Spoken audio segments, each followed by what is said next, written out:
Things in the UK which would send tourists into a coma. Train fares. Train fares in the UK are so ridiculously expensive that you will not be able to believe your eyes when you see the price of a ticket. We're going to be looking at a very specific example. Travelling from the city of Oxford to London Paddington, this journey takes less than an hour and is on a direct train. So you would think that the train price would not be that expensive, right? Well, no, you're wrong. For a journey before 10 a.m, so peak time, the ticket costs over £40. And what's worse is if you're looking to upgrade to first class, if you're fancy, then that costs £70. This is not for a return fare, this is for a one-way journey. Less than an hour, a one-way journey costs over £40. I know in some other European countries, train fares are expensive, but if we look at youth train prices in other countries, such as in Belgium, you can get a one-way ticket for €7.50 for an unlimited distance. And in Germany, you can get unlimited train travel for 1 month for €49. The train prices in England are so expensive and keep on rising. This year, there is another train price rise, which is higher than the rate of inflation. So what the hell is going on? Why are train prices so expensive in England? Are you even making a saving if the houses are cheaper, if this is how much you have to pay to commute? And when I tell you, it's absolutely rammed on this platform. I can't even... Looks like a mass exodus. Absolute madness. Things in the UK which would send tourists into a coma. Train fares. Train fares in the UK are so ridiculously expensive that you will not be able to believe your eyes when you see the price of a ticket. Which is a 3-minute journey. It's going to cost you £7, which is just ludicrous. Like, how is that even allowed? I moved out of the south because house prices there were unacceptable for what you could get, only to then sit here in an absolute state of panic, trying to find a return ticket from Preston to London, and this is the choices that I get. Why are train prices in the UK so cooked? Because why am I being charged? Actually, let me show you. Because why does it cost over £100 to get an open return from Leicester to London, London to Leicester, which is a 1-hour train, by the way? And it's not like they're providing a quality service given the price that they charge. 50% of trains that I go on have a 50% chance of being cancelled, delayed, or some stupid stuff going on that affects my journey. My regular commute for my apprenticeship from Leicester to Birmingham costs about £17, which isn't too bad compared to Leicester to London, but it still adds up. Because you have to think about transport to the train station, transport back from the train station. That all does add up. And the good thing is I don't have to go in every single day. But imagine how much it racks up if you do have to go office every day. I don't know how people did it before COVID times, before working from home was introduced. Because I just worked it out, I would have spent 20% of my salary on train tickets. At that point, I might as well get accommodation there. The government needs to sort it out. Scratch that, they need to sort out the whole country. Escaping high costs in one place only to get slammed by high train fares in another. I moved out of the south because house prices there were unacceptable for what you could get, only to then sit here in an absolute state of panic, trying to find a return ticket from Preston to London, and this is the choices that I get. I get to choose between £327, £217, or £320. How are you meant to improve your livelihood in this country, whereby improving it in one area means that it comes at such a huge cost in another area, be it the train prices or even energy prices? And then you get a very limited chance of finding jobs around the area that is perhaps much more affordable. So how are you meant to win? How are you meant to improve and progress in life? Guys, London has to be the biggest scam ever. I'm currently at Liverpool Street Station, and to get a train ticket from Farringdon to Liverpool Street, which is a 3-minute journey, it's going to cost you £7, which is just ludicrous. Like, how is that even allowed? When train companies hike up their prices, you'd think better service would follow. But no, not in the UK apparently. TfL have put up their prices again. Only in the UK does this happen. I'm sorry, but in what world do you get a raise for doing a crap job? Like, it wouldn't be so bad if there weren't so many delays on the TfL, but the fact is every single time I use the Underground there is always a delay. So thank you TfL for raising prices when cost of living crisis has already gone up. Just to get into London one way during rush hour is £10. That's a meal. You should actually be ashamed of yourselves. Thank you for contributing to make the UK a worse place to live.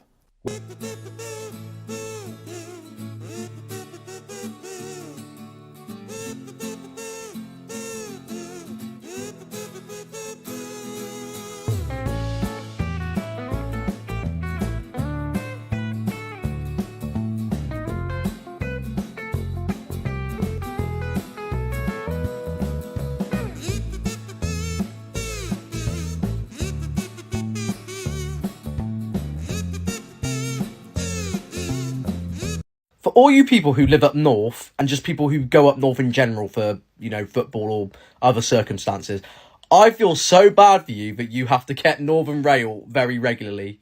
Do you know what? Not even Northern Rail, just the whole train lines, the whole train companies in the UK in general. They are a disgrace. I can say this with a smile on my face, but the night I had last night, fuck me. Stupid. So I went up to Fleetwood for an away day, right? And the train station up there is like Blackpool, whatever. You got to get a tram to Fleetwood. Anyway, Blackpool train goes back to Manny. I think it was 5 to 6. You're meant to get in for, I think it was 7:20. Our connecting train from Manchester to Birmingham was meant to leave, I think, at 7:30. The issue is after that, the next one's at 8:30. So anyway, this train from Blackpool to Manchester, it's just so slow. There's no delays or anything, but the time it takes from people to get off and get on and the time they take at each station, we ended up being like 25 minutes late, so we missed that connecting train. Now, the issue is to get from Manchester to Birmingham, by the time we would have done that, there was no trains from Birmingham back to where we needed to go, so we could only get as far as about 25 miles away from where we're meant to go, and then we had to get an Uber back or a lift. So where we were meant to get back at 10 o'clock, we now get back at 12 o'clock, spend extra money on transport, and then you got to blag your way through all the fucking turnstiles, whatever you call them, the ticket machines, speak to people. It's just such a hassle. And do you know what the best part is? They'll probably raise ticket prices next week because, you know, they got a lack of funding or something. Trains delayed, no space to move, and we're all paying top British pounds for the chaos. Yes, this is fun.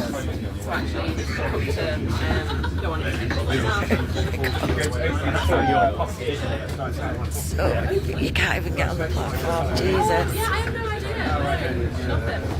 Oh my god. Oh my goodness. It's like a bloody apocalypse, what the fuck? And when I tell you, it's absolutely rammed on this platform, I can't even... Looks like a mass exodus. Absolute madness. And at this time of morning as well, look, I know it can't be helped. So much wrong with the train, so much wrong with the train. It's as simple as that. But yeah, it's not helpful for everybody all getting to work. It's like a... It's just mad. I've never seen so many people on the platform. There's a lovely lady stood next to me. It's like, in England, nobody speaks to each other, do they? Be on the train, I mean, listen, I'm on my phone as much as everybody else, but it's like, literally, I mean, there was one guy on the other train who had 2 phones in his hand, working 2 phones at the same time, but this lovely lady's just, like, being chied away, so that's quite nice. Yeah, let me just tell you something real quick, right? If you are of the opinion that first-class carriages on the Thameslink are declassified, there's a load of bollocks. It's the one at the end of the train. I was under the impression that the first-class carriages on Thameslink trains were fucking declassified. That's literally what you hear on the intercom sometimes, word of mouth, people in train stations. I paid 30 quid to go to and from London today, sat in first class, charged my phone, as I always do. Literally, this is like my 100th Thameslink train. Look at this. 116 quid. I've just been fined 166 quid if I don't pay it by the 10th of February. I can fly to and from Amsterdam twice for the cost of a bullshit train ticket in this fucking shit country to go an hour and 20 minutes down the road. And why is it always the people that didn't peak in high school that have got these fucking jobs that just sit there with a smug smile on their face telling you that you're gonna give someone free money after paying for your ticket already? I've sat in a first class carriage for the last, moved to London in 2017, so what's that, years and years and years, on a Thameslink. not once been checked for a ticket, let alone fucking told that you can't sit in the first class carriages. Piece of shit, man. This place is fucking shit.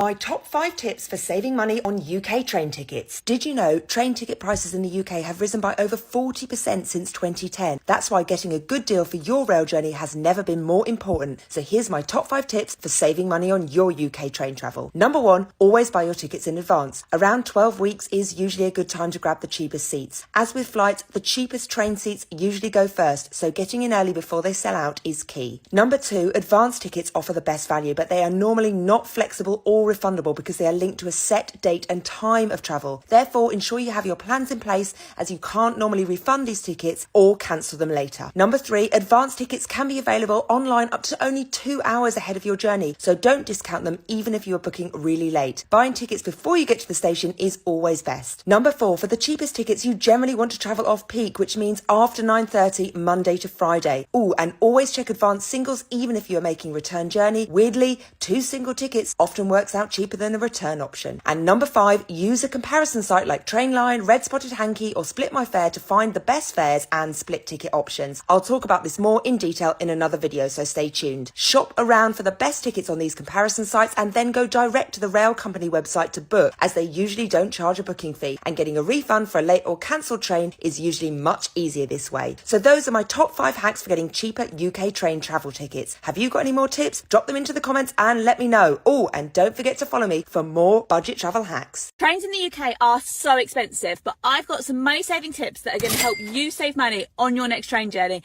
And no, one of them isn't drive instead. So my first tip to save money on trains is to sometimes go to a different station to your actual town station. So I've just drove 30 minutes to another station where it was a lot cheaper to buy a train ticket. And it's actually saved me time because I don't need to change trains. Next tip, get a rail card. With a rail card, you can save a third off most train journeys in the UK. And wait till a bit later in this video because I have a code that's going to get you 20% off your rail card purchase. And if your train is delayed, like mine usually are, don't forget to claim delay repay. With delay repay, if your ticket is delayed 15 minutes or more, you can get 25% back. If it's delayed 30 minutes or more, you can get 50% back. And if it is delayed by over an hour, you can get your whole ticket value refunded. Now that is a good way to save money on UK trains. And my last tip is to book with apps like Trainline or TrainPal, where you can use the split tickets function to make sure that you always get the cheapest fare. And if you book with TrainPal, I have a discount code for you. So the code Claire will get you 5% off all tickets, as well as the split save savings. And if you use it to buy your rail card as well, then you will get 20% off your rail card price. So I'm trying to get my money right this year. Like I'm trying to focus on budgeting better. So I decided to look at my state pension forecast. Why would I be in my 70s still paying into a pension whilst my children and probably grandchildren are also in the workforce? Like all of us are going to work together. Pensions are one of the biggest scams in the world, full stop. And not just because of the crazy management fees that they levy on unsuspecting people, but for the fact that most people are not educated about pensions. And pension funds do absolutely nothing to educate the masses on how pensions work and how to get the best out of them. So, is the UK government coming after your pensions? So yesterday they released their final report on their pensions investment review. So I'm trying to get my money right this year. Like I'm trying to focus on budgeting better. So I decided to look at my state pension forecast, which you can do in the UK. You can just go onto the gov.uk website. Didn't know that you could do it. Found out about it today. So I'm on here. And I was just curious how much more I would have to pay into it to get full contributions. And I only have another 14 years left to pay. So I was like, okay, like that's pretty good because like I'm 35. So that means I only have to keep paying until I'm like, what, 50, just under 50, okay? Little did I realise how much you need to pay in to only have 14 years left. I've been paying in for 19 full years. 19. 1, 9. I'm 35. I've been paying in since I was 16. I've been working for nearly 20 years.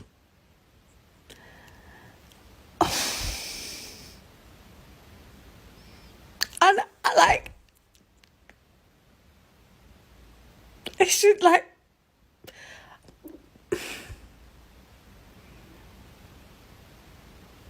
yeah. Hey everybody. This week showed everyone in the UK and likely around the world why we should not just rely on our pensions as a source of income in retirement. What we saw this week was the government issue a mini budget. Markets react terribly to it. People start selling off UK government bonds, and that poses a massive risk to pension funds, such that the Bank of England are going to buy £65 billion worth of government bonds over a 13-day period. There was a risk that these pension funds would crash, and we've all got to ask ourselves, why would we place our whole long-term future and retirement in the hands of pension funds that could literally collapse at the sign of one single mini budget and we have no control over it? It doesn't make any sense. We've got to find different ways of funding our retirement. We cannot just rely on pensions. It's got to be clear now. Good luck.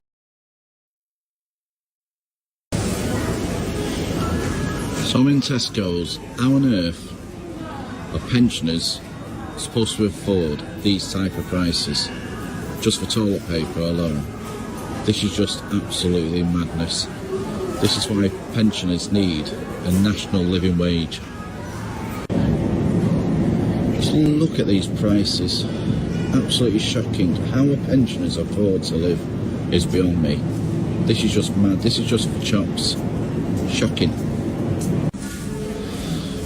So if a pensioner wants cereal, breakfast, £3.75 for Weetabix.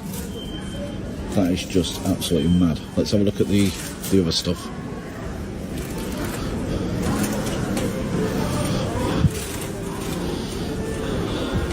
£4.25 for Rice Krispies.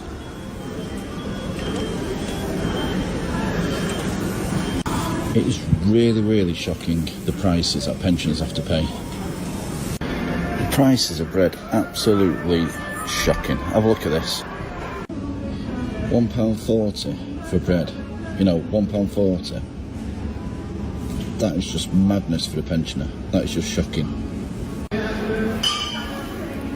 So if a pensioner fancies some eggs, the price is absolutely shocking. Just have a look at this. £2.70. And the cheapest one's £2.15. That is absolutely shocking. How's a pensioner supposed to afford to live?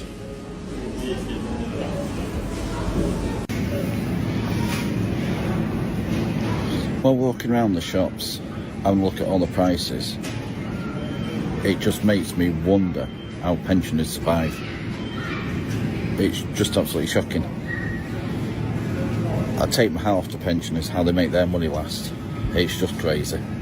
Would I be in my 70s still paying into a pension whilst my children and probably grandchildren are also in the workforce? Like, all of us are going to work together. I'm just not going to be paying into my pension pot until that time. I have another unpopular opinion in light of the recent news about the potential to increase retirement age to 71. And that is, I'm just not going to be paying into my pension pot until that time. I'm just not, or I'm going to reduce the amount of money that's going in there. Because why would I be in my 70s still paying into a pension whilst my children and probably grandchildren are also in the workforce? Like, all of us are going to work together. No.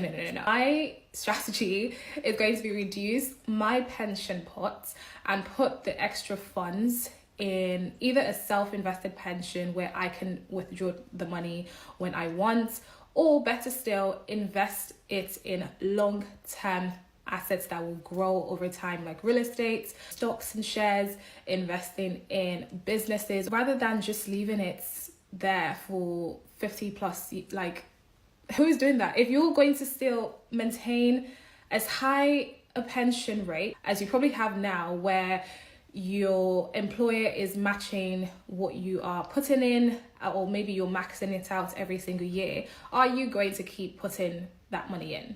Like, especially knowing that as you grow in your job and your earning potential increases as well, does it make sense to continue to invest in a pension at that same rate when now the pension age just continues to move like further and further out? Let me know what you guys think. I have a question for every young person that's currently working right now. Have you opted out of your pension? Like, I just want to know, have you opted out your pension like I did? I thought to myself, I'm young now. Let me just take the money they're taking out and just keep it for myself. I'm the only one that thought about this. Because I feel like if I die, you get it. I keep seeing the pension ages going up. Like, what's going on? Will I be there at 66? Will I be there towards that age? I don't know. So give me the money now. Am I the only one? Let me know if you're like me, you understand the thought process. Or if you're not, why did you get it? Like, cause I want the money now. Like, when I'm 66, surely I should have other stuff going for myself that I don't have to sit there and rely on my pension. You get it? Like, am I just the only one? Let me know what you think. Following on from the waspy stuff yesterday, if you're younger than my generation, the boomers, and you were thinking, oh, it won't really affect me, it just affected a few older ladies, think again, right? Because this country in 2007 had a GDP to debt ratio of 30%, which was okay, right? And you go, well, 30%, we owe 30% of everything we're bringing in as a country. Well, now, let's not get into the GDP if it's the right measure debate. Now it's 100%, right? So whatever we bring in, whatever we generate as a nation, 100% of it is debt. Project that forward about state pensions. If you're relying on a state pension, younger person, think again. Start saving in pensions. And if you get older people saying pensions aren't worth the money, they are idiots, right? Because there's lots of reasons to invest in pensions. And the main thing is, it gives you an income for a life at some point in the future. So take responsibility. This guy calls retirement a lie.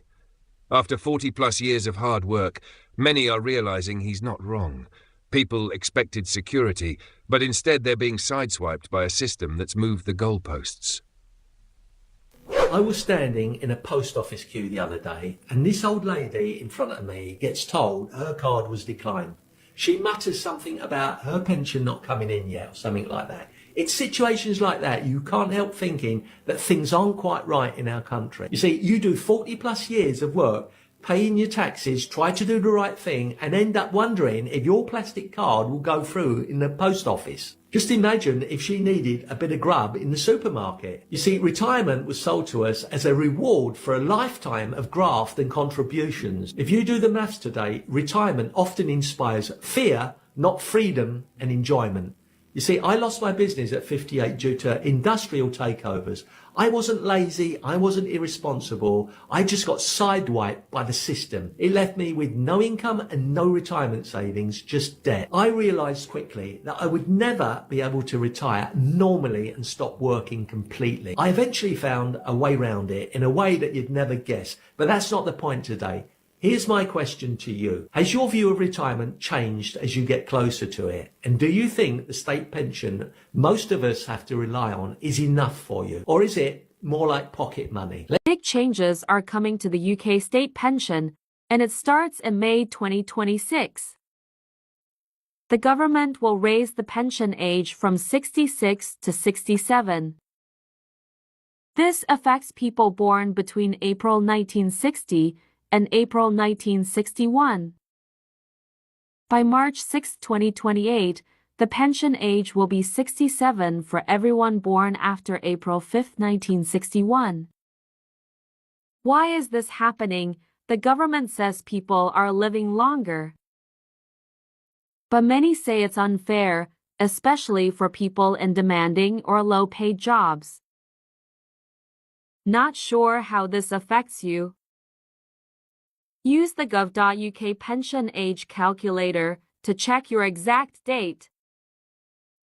And remember, The state pension isn't paid automatically. You must apply.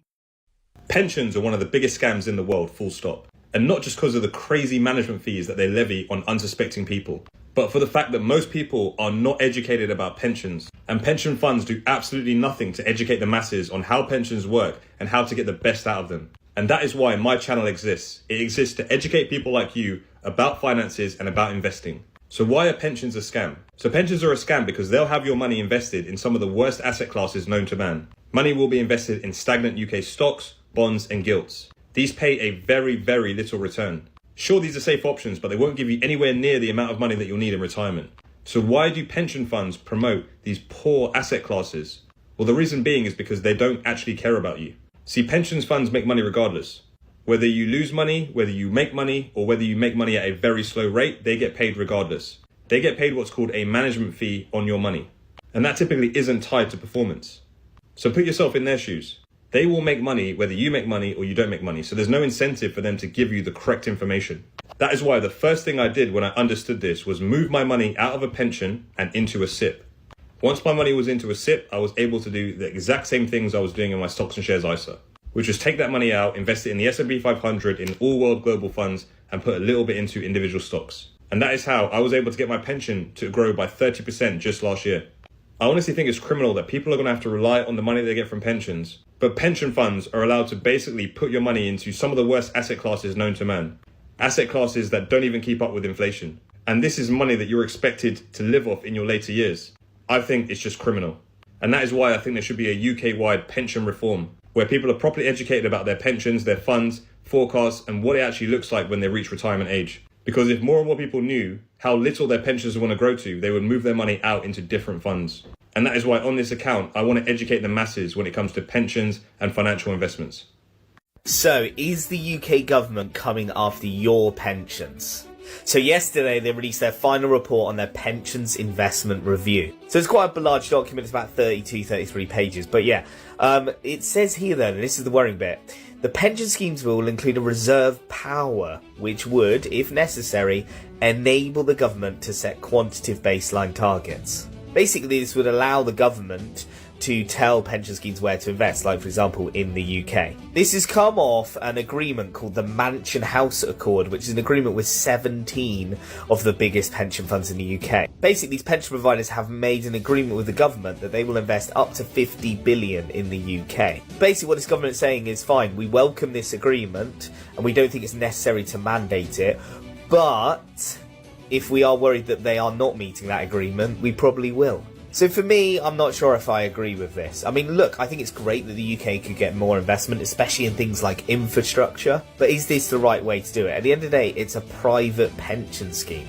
They should be truly focused on getting the best return on investment for their clients. And of course, you may know historically, the UK has been actually quite a poor place to invest.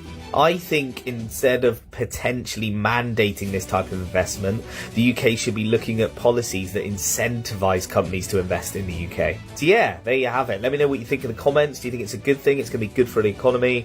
Or do you think it's the government overstepping the line? And before you go, don't forget to like and follow for more finance and investing content. So in the news today, the Department of Work and Pensions could face benefit cuts of up to £10 billion under the new Labour plan. Well, I don't think anyone's really surprised, are they? Now, we've already seen they're going after the pensioners with the fuel allowance, and there's going to be an increase in the pension tax. I was really shocked when I saw this. I mean, I've got several friends that do depend on benefits that are severely disabled, and I don't know how this is going to affect them. This could actually, really push them into extreme poverty because they're barely surviving at the moment with all the rising living costs. In April, we're going to see everything going up, council tax and the water rates, and probably all the energy bills will go up again. Guys, do you know anyone who's been really affected by this? And obviously, I don't agree with this. I think this is absolutely disgusting what they're doing. Let me know what you think in the comments, guys. If you're on, disability allowance yourself, how are you finding it? I'd like to hear from people, see how they're coping and, their stories of what's gone on and how they managed to live on their budget. So, yeah. This year is going to be very tough. I don't know what the hell Labour are going to do, and how they're going to. I don't think they're going to be happy until they've stripped everyone of their money and everyone's kind of living in poverty. So, let me know what you think in the comments, guys. I'd like to hear from you. Okay, I may have lived a reasonably bohemian lifestyle, I think, in my youth, and now the time has come faster than a Lamborghini, 0 to 60. I'm wondering, pensions. And the more I look into it, as I have discussed earlier, the more ridiculous it seems to become. Apparently, for a comfortable life, well, for retirement, for those people retiring, the general guideline is to have, depending on your desired lifestyle, is £222,000 supplemented by the state pension. What the fuck? What? I don't know about you. Anyone on the par with that? And then if it's a more comfortable lifestyle, then perhaps we should have been looking for £490,000 savings. That would be near enough $500,000. I mean, generally speaking, I have had comments with people, you know, struggling to make ends meet, and I don't know where those statistics come from or where I got them. I might have to look into it, but I can assure you I have not done that. I mean, what is that for? People who are buying Victoria Beckham underwear and living in New York? Certainly ain't here, mate. Anyone? Oh, don't tell me if you are. Pensionable jobs say they want to opt out. I'm like, for real? Why? You know what a lifetime investment is? It means that you're not working just for today, you're also saving for your future. You know that retirement paycheck we do for you in the future. Why are you trying to opt out? Why do you want to eat your future today? I honestly don't want you to make the same mistake I made when I came here. Somebody advised me against doing pension, but she advised her, no, you don't need pension now. You don't know if you're going to stay long in the UK. You don't know how long you're going to stay. You might not be able to access the pension, blah blah blah. And that was how I opted out. But it's a big regret, and I don't want you to repeat that mistake. If your take-home pay is not enough to take you home, neither will your pension be able to take you home. Do you know that your pension is the future? It's not just that. As you're contributing, your employer is also contributing. You're also getting a tax relief from the government because of your pension. So if you decide to opt out, that money you are trying to save at the end of the day will be taxed, and then you'll be losing out on both ends. So my brothers and sisters, opting out of your pension is not a wise decision in any sense of it. If you're looking for a job, why not look for a pensionable job? We're not looking at today, we're looking at tomorrow. You can be anywhere in the world and still access your pension when the time comes. Don't let anybody deceive you. Sow that seed today, we reap it tomorrow. Thank you. Well, today I'm in New York. I've just been catching up with the UK news, and great news. The government has in fact caved in some areas on winter fuel payments. But here's the kicker, and I'm going to give you some advice as to what to do about it. You're not going to get it unless you're already on universal credit, which means basically you're living off the state. You haven't got any savings, and you probably haven't built up a private pension. So here's my suggestion.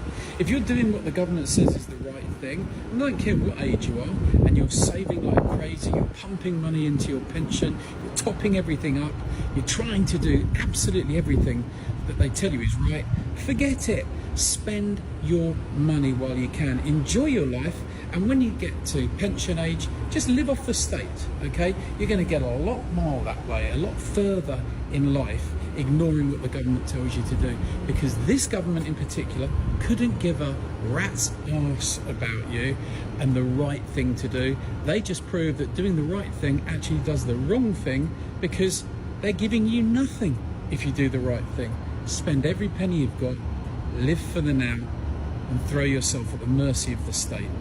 Only thing to do if you live in the UK. I'm sorry, what? 46 degrees. Guys. City car made of London. Why have you not got aircon on most of the transport in London? This is just a PSA from an Australian who's been living in the UK for the last 7 years. What are we doing? And it sounds like I'm speaking in a wind tunnel because I have 1, 2, 3 fans on at the moment. It's very hot in the UK at the moment, and this comes at a time when energy prices are very high. And I've seen a few people on TikTok worried about keeping their kids cool by having fans running all night simply because they're worried they can't afford it. So I thought I'd take a moment to do the maths. I'm sorry. What? 46 degrees. Guys, I currently am sat in my house with 29 degree heat, right?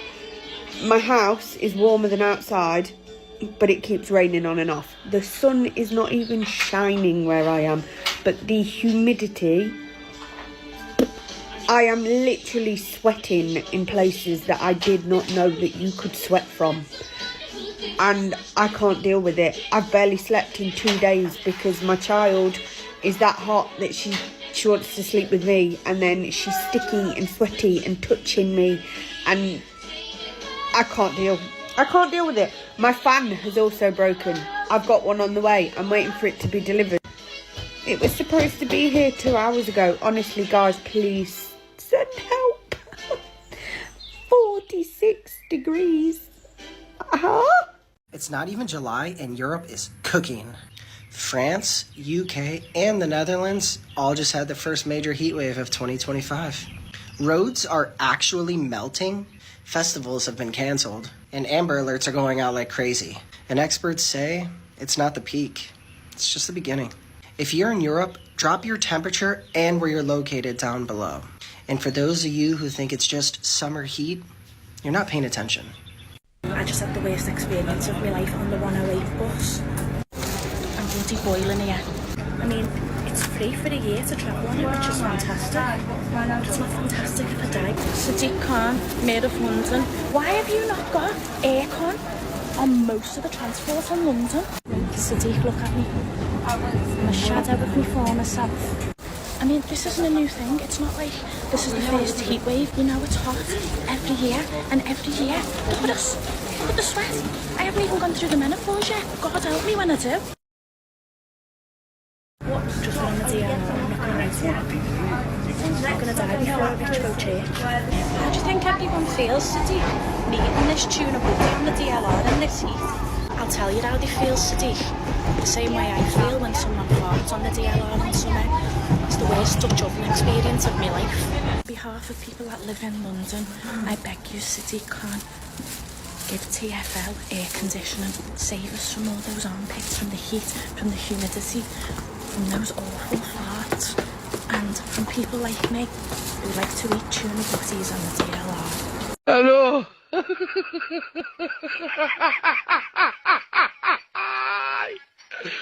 Hola, Carlos. Hello. Why I am currently sat in my car sweating like a rotisserie chicken because I can't afford to get my aircon sorted, regassed. It needs regassing, but from what I've seen, it costs between 60 and 80 quid.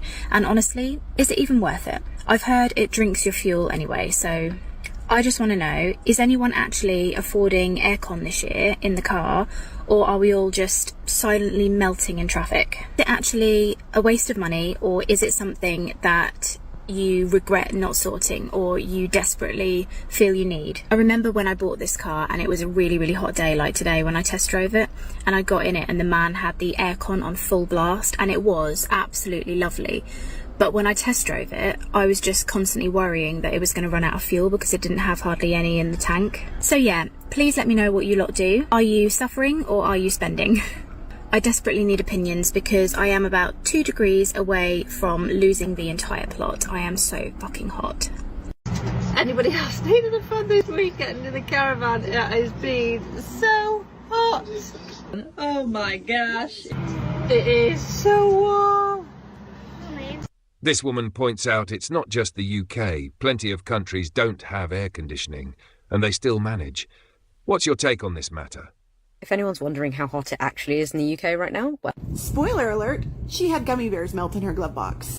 Anyways, did you know that the majority of the world doesn't have air conditioning? Here are some cities in the Philippines and their current temperatures. Less than 10% of the population in the Philippines has air conditioning. Here's this week's forecast for the Ivory Coast. 83 degrees on Saturday? Well, that's considered a pleasant Saturday. But you know what the Ivory Coast is doing that the UK is not? Finding solutions for their heat problem. While most of the population currently doesn't have AC, it is becoming more popular to buy them. Burkina Faso is considered one of the hottest countries on earth. Less than 20% of the population has air conditioning. So when the UK tries to tell us that it's the worst in the world, they're forgetting about places like Africa, Southeast Asia, South America, and they're only focusing on the United States. Though, fun fact, did you know the United States is not the country with the most air conditioning? It's about 90% of homes in the US have AC, but Japan beats us with 91. Okay, so we're not okay here in the UK. I'll tell you why we're not okay here in the UK, because this week and probably the next is going to be extremely hot. I'll go in Celsius because that's how we roll here, but it's going to be as high as 30 Celsius. If you work in Fahrenheit, you're looking at above 90. So we're not okay.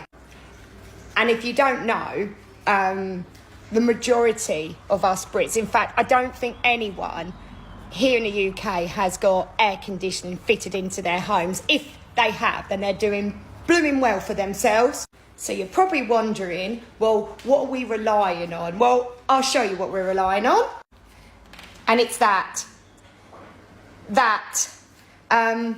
I was lucky to get that because I got that from a gym that I used to work at that was closing shop. So yeah, that is what we will have in our bedrooms when we're sleeping. I mean, that's a hurricane fan. Be lucky to get a desk fan.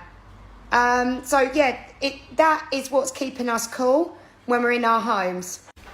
So yeah, do say a little prayer for us. This is my formal apology to everyone from the UK who was complaining about it being really hot in the summer, and I was like, no, it can't be that bad surely. Like in Australia it's hot all the time, like you guys don't know. No, the heat here.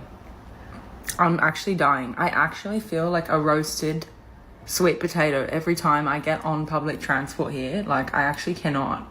It's fucked. Like they weren't being dramatic, guys. It's fucked. The UK is not built for this. There's no AC anywhere. I don't know how I'm sleeping at night, honestly. You've been warned. It's fucked, guys. This is just a PSA from an Australian who's been living in the UK for the last 7 years. What are we doing? And it sounds like I'm speaking in a wind tunnel because I have 1, 2, 3 fans on at the moment. My weather app's saying that it's 26 degrees, feels like 25. My fan's saying it's 30. I just want to ask, what are we doing? Because I've been here for 7 years, and every year, without fail, there has been summer, and it has been fucking shocking. What are we doing? When are we changing air conditioning unit or something? It happens every year. Air conditioning in the UK.